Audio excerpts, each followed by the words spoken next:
Good to see you all. I've just flown in from London, so I'm incredibly jet lagged. I think many of you are as well. I think that we're at a very interesting point now.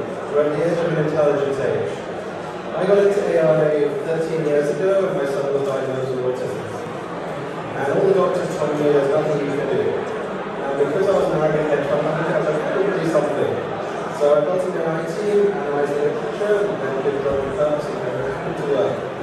Looking back, I think it was a bit more like a skill. But since then, I've always been interested in the ability to impact real impact lives.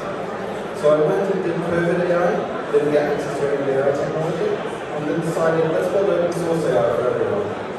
So for those who don't know me, I previously built a company called Stability AI, which was focused on stable future image generation. We had about 300 million downloads of that, plus stable video, stable 3D, our genetic models and more. And about a year ago, I just raised $100 million in a half notes. And I was like, I'm going to raise $1 billion in videos, OpenAI and others. And I was like, you're probably not going to accelerate this at all. It's not going to happen. Instead, what we're seeing is an acceleration of AI everywhere all at once.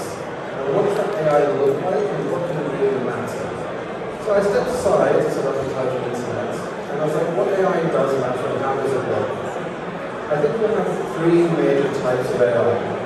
You'll have your personal AI, your Apple intelligence that's still a stupid, but very intelligent. You'll have your super genius AI, you'll have your Grok 18s, your GPT-05s, or whatever. And then you'll have your personalized intelligence that runs the world. Education, healthcare, government, and more. The way we're headed right now, those models are likely to be controlled by a few centralized parties. And that probably isn't good when you have GPT doing your taxes, but then also teaching your kids. Who decides what to teach your kids or how to do your medical? Those models, I believe, should be open source open data. I think models like your Google intelligence, Apple intelligence, and more, that doesn't really matter. Actually, the AGIs, the more consultants that we bring in. And I think that's the best way to think about these models. They are like our new workmates. There's a new continent, we call it AI Atlantis. All of these models that just appeared. Previously, they were like PhDs that didn't have their coffee in the morning. They were like parrots. You just talk to them and they bounce back. But now they gain memory. They gain the ability to operate autonomously.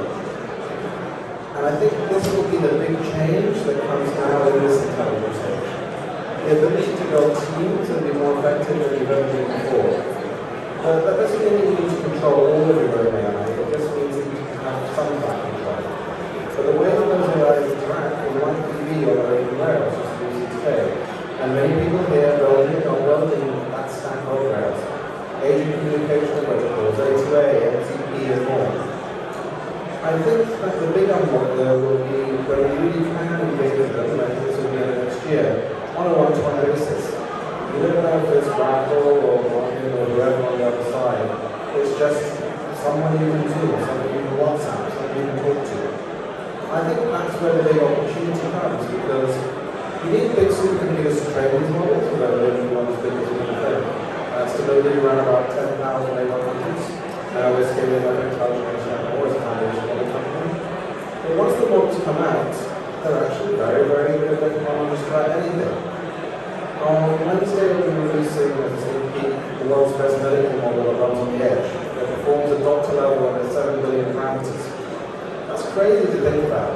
The fact that on 7 billion parameters, which will run on an old Pentium or just about any smartphone, not fast necessarily, but you have the ability of a doctor in everyone's pocket. Think about education. There is a project in National Worldwide that's deploying tablets, one from my co-founder, across Africa and the world.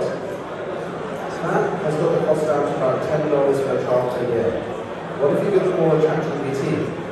Well, in tests in Nigeria, we have seen that 2 months of ChatGPT leads to 2 years of advancement in education. The impact of this will be the great level where capability and expertise were very centralized. When we talk about decentralized AI, it isn't just running on blockchain rails or whatever. It's the fact that this capability becomes available to everyone everywhere all at once. It's about getting models that don't require giant stacks of specialist chips to run, but can run everywhere. And if you look right now, again, you'll have an ability almost everywhere of plus 100 IQ models. A few weeks ago, I started using O3 for the first time. And it was the first time I thought, this model is smarter than me. Partially because I'm a bit arrogant, but also because it's genuinely good. Has anyone here used O3 that doesn't think it's really smart? It's amazing. And then you see things like the image generation tool where you're gamifying everything and just talk to it. And then you think about what if I could Zoom call that AI and just let it go and operate autonomously. This is the big change, but an O3 level model will be available in your pocket by next year. How will the way that you learn change with that? How will the way we communicate change with that? I think we're already seeing it with smaller teams. Like, my previous team was 240 people. Now it's 40 people and already got this state-of-the-art models. You can check out hiring researcher, hiring soon hiring health application development. You don't need to scale things as much, which means we have smaller, but focused teams that do more. And again, I think this is how we scale decentralized AI. By building a stack of highly agentic people that go out and solve problems. Problems for your community, problems for the corporation, problems for society. The competition in the space means that there likely just won't be one winner. I think we need to get away from this AGI or low-cost mentality. The world doesn't need to have super chefs that come up with brand new recipes. Those of you that are your moms know that you sleep at a Michelin-star restaurant, but sometimes the food is a bit weird. Like the first time I had snail porridge, I had to do my task. It's alright, but it's not what I would eat every day, right? Similarly, we should be looking at AI cooks versus chefs, helping us around the clock and not making mistakes. We should be building systems to increase agency versus trying to build AGI that removes agency and replaces humans. And I think, again, this intersection of blockchain and artificial intelligence is where that comes to the fore. It's where you really think about how to have human and authentic technology that increases our capabilities. You just have to be careful what to do when you do it. Like anyone that used GPT-4 recently, I see they overdid it. It glazes you a bit too much and it's too sycophantic. Build helpful AI that is aligned with users, that helps them, and I think that's the way forward. At Intelligent Internet, we'll be building an AI for every single country for cancer, healthcare, education, government, and more on open source rails. We'll be having our white paper out in a few weeks' time. Please sign up to II.8 to see that. Even if we didn't do that, it's been promising to see UC and many others releasing open source technology. And I think this is an inevitability because, again, once you get away from that view of AGI and these monster AIs that take over the world, you'll realize that intelligence can be compressed to a level that it can spread. And open models will have to be closed models because more people use them. You can't rely on centralized systems, especially with decision making, and the fact that they can be cut off. Like, I'm sure a lot of people here use Claude by Anthropic. It's a fantastic model, if only it wasn't regulatory at the time. The fact that open source competition enables them to spread means I think open source will be the winner in the stuff that matters.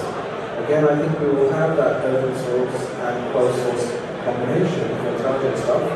But again, here at Scaling AI, you have to think, how do we scale open? How do we create the incentive mechanism for that? And most importantly, how do we create systems that help people? I think there's a final thing, because I'm going to try it, and I have another panel coming up. So that will take away. One of the interesting things here is that this technology divorces the need for capital infrastructure from capability. At Stability, we had 80 engineers that built against state-of-the-art models across every modality. About a third of them had only got 1 year of AI experience. In order to get experience in crypto, hello? Okay.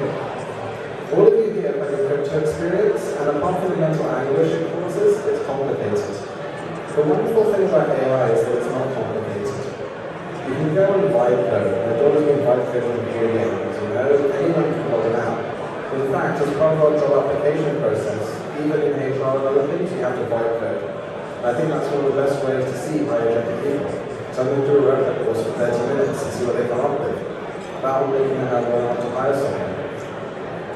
I think if you kind of look at that and that capability increase, it becomes very interesting because places that you otherwise wouldn't have gone suddenly become the places with the highest ROI. Like when you go after Western markets, but according to a venture capital, 74% of blockchain developers are from outside the West. I think when you look at this intersection now and you extrapolate forward to O3 level capability on everyone's smartphone, you can start building things that scale the capability and expertise and deliver real returns faster than anything you've ever seen before. Rather than build for them now, I think that's what everyone should build for.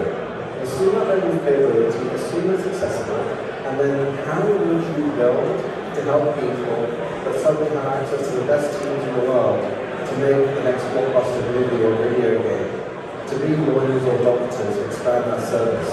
And I think crypto, with its resilience, its coordination mechanisms, and its incentive mechanisms, is something that can really come to the fore for that. So that's the thing I want to leave you on, and I think that's a positive view for leadership. Hopefully we don't end up with robots that screw everyone's heads off.